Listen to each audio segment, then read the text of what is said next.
Karnataka CID தேர்தல் ஆணையத்திற்கு கடிதம் எழுதுகிறார். ஒரு முறை அல்ல, 2 முறை அல்ல, 18 முறை இந்த கடிதங்கள் எழுதப்பட்டது. ஒரு கடிதத்திற்கு கூட எந்த விதமான பதிலும் கிடைக்கவில்லை.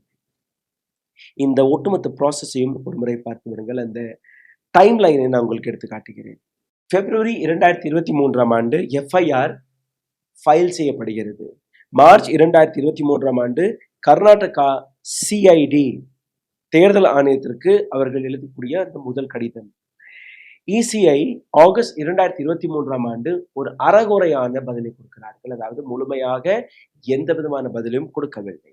ஜனவரி 2024ஆம் ஆண்டு கர்நாடகா சிஐடி மீண்டும் ஒரு முறை பதில் கடிதம் போடுகிறார்கள். நாங்க கேட்ட கேள்வி வேற, நீங்க கொடுத்த பதில் வேற, எங்களுக்கு முழு விவரம் தேவை என்று. ஜனவரி மாதத்திலிருந்து இன்னைக்கு வரை இங்கே நடந்த இன்வெஸ்டிகேஷனில் எந்த விதமான ரிசல்ட்டும் வெளிவரவில்லை. மார்ச் மாதம் 2025ஆம் ஆண்டு மீண்டும் ஒரு முறை கடிதம் எழுதப்பட்டது. கர்நாடகாவின் தேர்தல் ஆணையம் வழியாகவும் கடிதங்கள் எழுதப்பட்டது. ஆனால் இதுவரை எந்த விதமான பதிலையும் தேர்தல் ஆணையம் கொடுக்கவில்லை.